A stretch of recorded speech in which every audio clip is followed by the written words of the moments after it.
We're going to talk about a Fiat 500 case study now that we looked at some time ago, and it surrounds a misfire, which is well documented with this vehicle. It's the two-cylinder twin air system, and you may already know what would cause that misfire.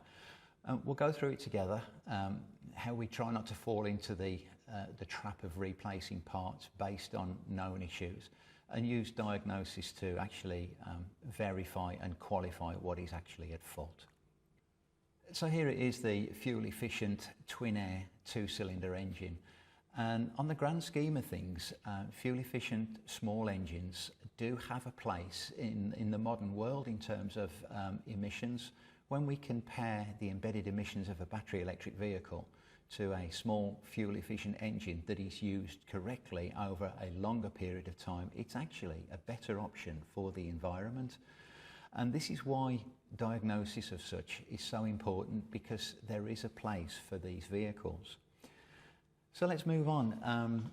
The actual fault description, the customer reported a severe vibration and the engine management light illuminated. Now this vibration, which turned out to be a misfire, was from cold.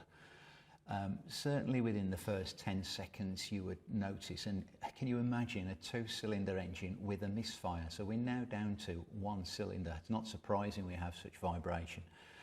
Of course, verifying the customer complaint is essential. And on this occasion, it's not always as easy as this. It performed right on cue. When the engine was cold, started up and it would misfire and rattle. So not too much effort required to dig and delve into why or how this fault appears. So where do we start with diagnosis? The customer interview is essential, and I use this 4 targeted open question method.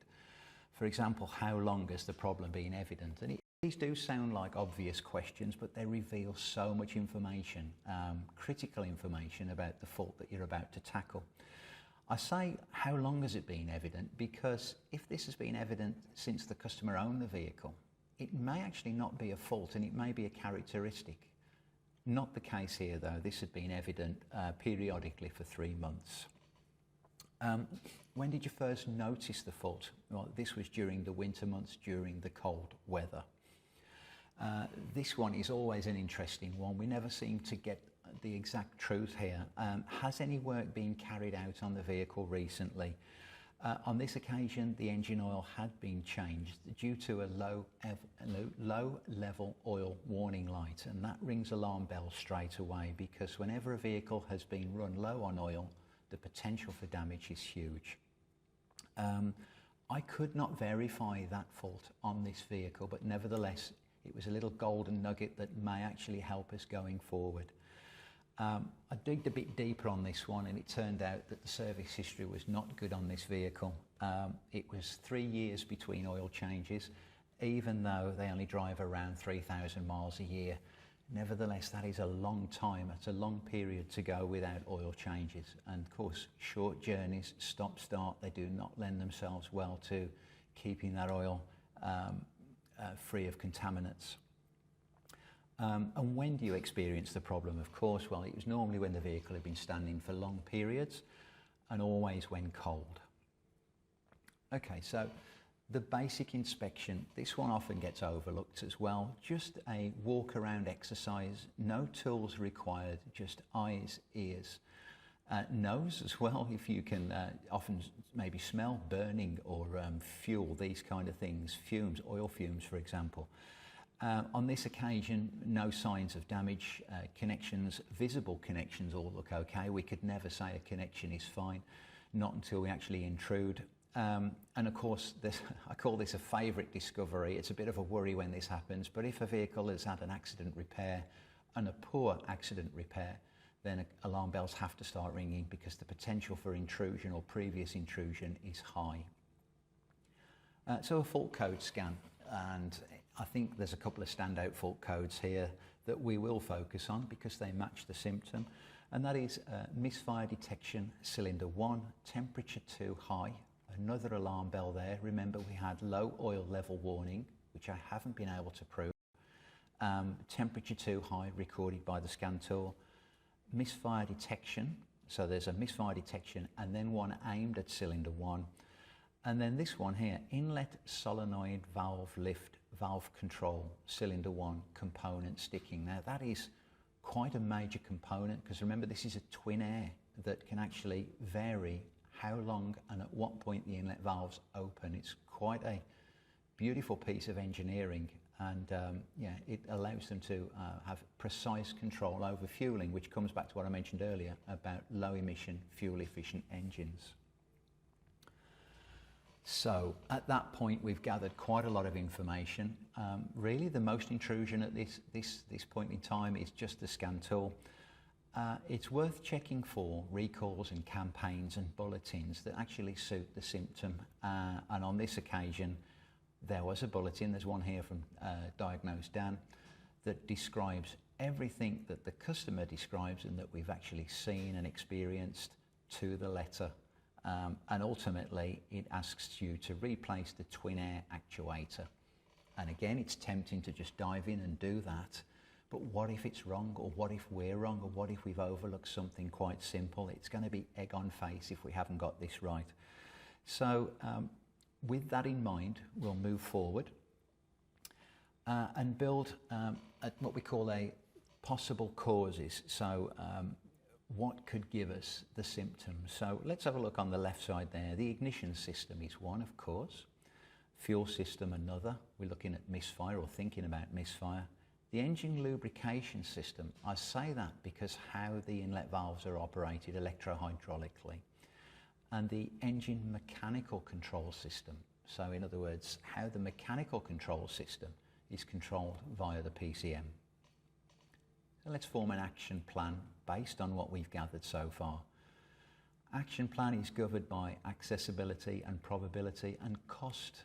Okay, so we've got to be careful where we intrude, and we want to be quite selective about where we're going to intrude and what's going to give us the best return on that intrusion. So we'll focus on engine management, and we'll obtain multiple measurements from sensors and actuators during the initial cold start. Remember, with this vehicle, there's only a short period of time where we can capture the fault, because once this vehicle has warmed, the fault has cleared, and we've got to let it cool right down again before we can reattempt to get the fault. The choice here is the 8-channel scope, because we've got the beauty of having 8 inputs that we can measure, so we can be quite selective but also grab key areas of the engine management system all in that one hit. So let's see. Prior to that, what about carrying out a recording? I thought about just doing a mobile phone recording of this engine starting up, and then I stopped myself and thought, no, hang on, what about an NVH recording? Because there we'll have engine speed, we'll have the startup. A misfire, remember, will produce a E.5 engine order, 1 disturbance every 2 revolutions of the engine. So it's good evidence, and I like the fact that we can use NVH because we'll have the vibration and audio recording that we can keep for our own data, but also to show the customer as well. So just have a listen to this recording. This is the engine starting up from cold. And you'll notice straight away there is a clear misfire there, but also E.5 engine order. Notice how high that is. It's now starting to settle down. As we come down to idle speed, you see E.5 is dropping, and then we are at E1, which is our combustion order, and also our fundamental frequency of the engine. So we'll have a look at a bit more detail. That's what I wanted to highlight, this E.5. Just look how high that is, when the highest vibration order on a efficient running, an engine, 2-cylinder engine running without a fault should have been E1. It's E.5, and it is sky high there. So there is hard evidence that we have 1 disturbance every 2 revolutions of the engine, which reinforces misfire, accompanied with the audio recording as well. Okay, let's get stuck in there as non-intrusively as possible with the 8-channel scope. I'll just explain what we have here. On channel A, we have the crankshaft position sensor. That will enable us to graph the engine speed. Channel B, exhaust gas pulsation. We get capturing the pulsations in the exhaust system post-combustion. Remember, that can be quite tricky because the best way to analyse pulsations in the exhaust system is when the engine is not running. So when it's cranking, so engine turning over but no combustion. Channel C is the inlet manifold using a WPS 500 pressure transducer so we can measure pulsations. Channel D is cylinder 1 inlet valve actuator, and channel E, is cylinder 2. So these are the actuators responsible for operating the inlet valve. Channel F is the ignition coil for cylinder 1. That's primary current. I wanted to measure the current so I can confirm, at least on the primary side, that we appear to be generating sufficient voltage based on the current flow for that to be collapsed and then induced into the secondary. And finally, I put on channel G the mass airflow sensor as well, just to see if that should yield anything. There may be something. Remember, we've already got a pressure transducer in the intake as well, but we've got 8 channels, why not use them? Let's have a look a bit more detail because we have captured an event here of concern. So let's focus on cylinder 1 twin air actuator current flow in yellow. That's channel D. Notice that during the on period, the intake pull on channel C, the green, is not as deep as what we see on the next pull.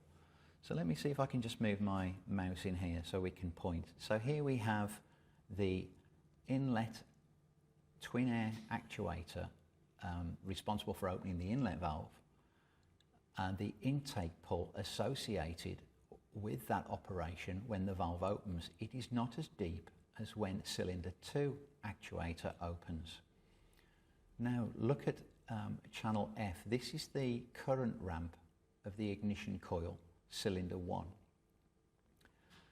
Notice how when the vehicle fires, when that cylinder fires, how the crankshaft speed does not accelerate. It continues to fall. So at this point here, in fact, let's go into this area here, where this ignition event takes place, we do not get an acceleration from cylinder 1. Cylinder 2, you can just see the remnants there of a field that's being captured by the current clamp around cylinder 1. That is actually from cylinder 2. At that point, we are seeing an acceleration. So what we can draw from this is that when the twin air actuator opens for cylinder 1, we are not getting a sufficient pull of air into cylinder 1. When the engine smooths out, I've actually changed these captures around now. So channel G now has the ignition event from cylinder 2, the current in the primary in cylinder 2. But once the engine had warmed, look how the pulsations have now smoothed out, and look how after every ignition event we have an acceleration in the crankshaft. So we've got even pulsations. So now inlet valve actuator for cylinder 1 is opening, we're getting a decent pull, and we're getting acceleration in the cylinder. So this proves that at this stage the misfire has cleared. Okay, so we've got to make a decision to go into further intrusion. And let's recap. Cylinder 1 misfiring from cold, cylinder 1 pulling insufficient air from the intake manifold. Cylinder 1 inlet valve actuator is drawing current, so we know that the PCM is trying to operate and that current flow has taken place. And cylinder 1 primary ignition current suggests that our primary control and windings are okay.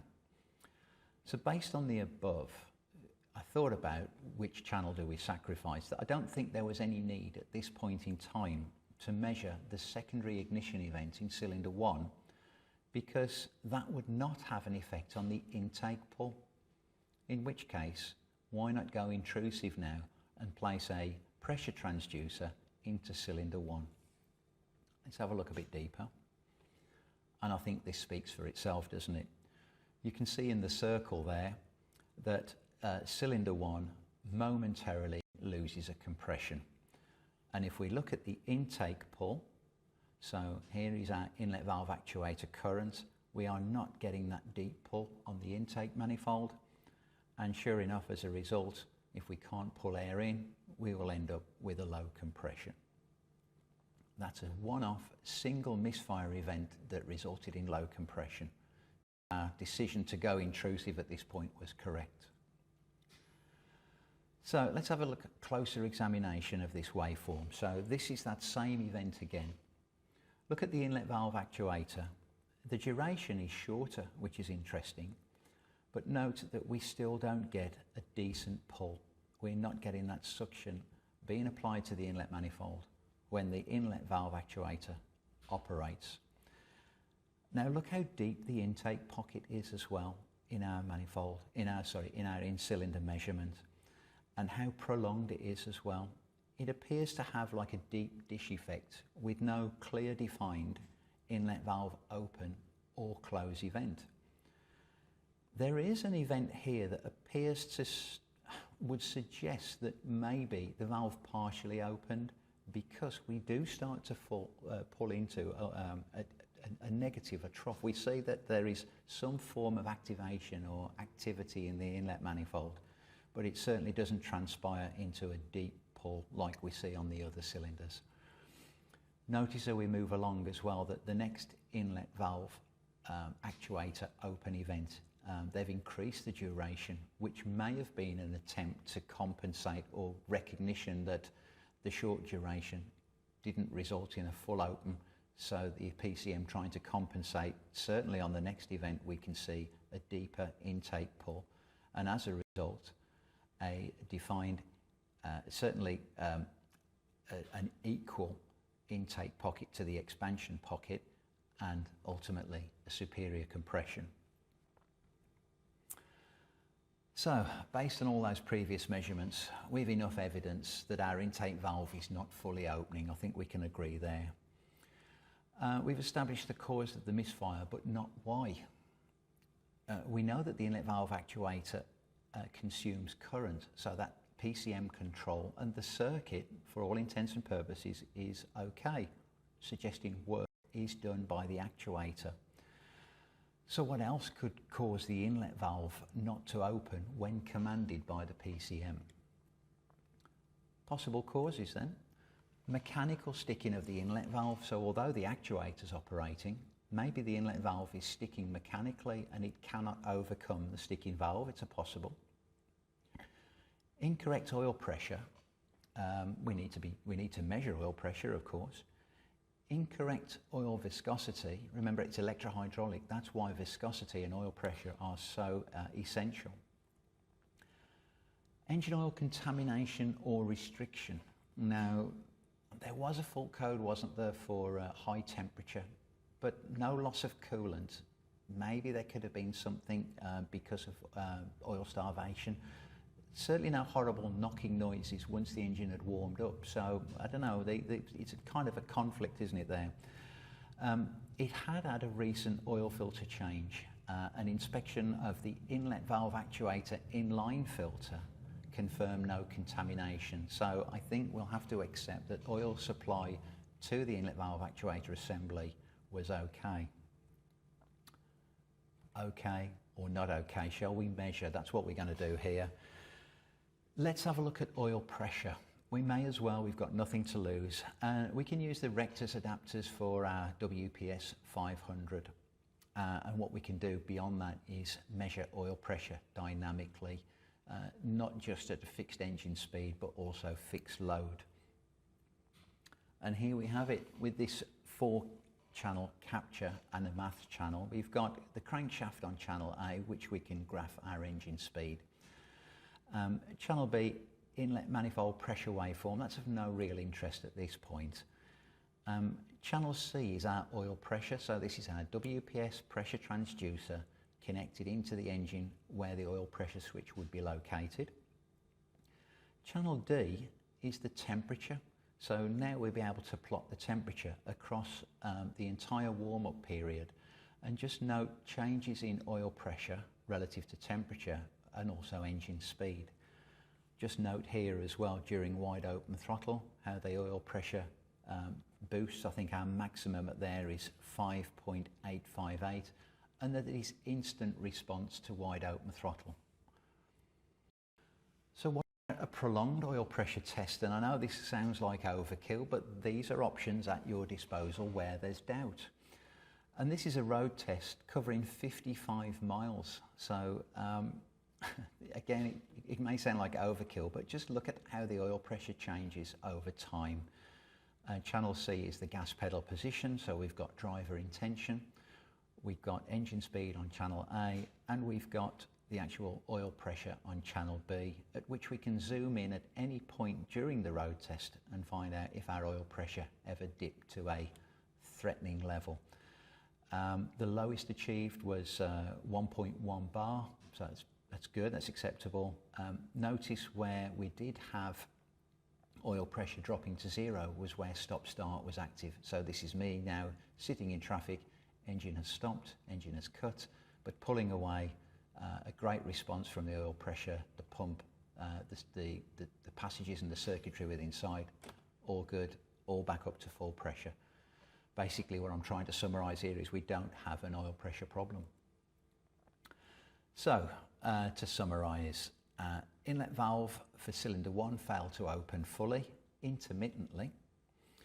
The PCM control of the inlet valve actuator was correct with adequate flow, with adequate current flow evidence. Sorry, let me say that again, with adequate current flow evidence when the fault occurred. That's what's important. We knew that the PCM tried to command the inlet valve actuator when the fault occurred. Engine oil quality and pressure was confirmed as correct, and the inlet valve actuator, twin air actuator, was therefore removed, and the inlet valves inspected for mechanical sticking and operation, and I can say that they were all okay. So this is me physically getting into the port now, also being able to press down on the top of the valve and see that the valve was smooth in operation and returning. Also a great opportunity to look at valve springs as well.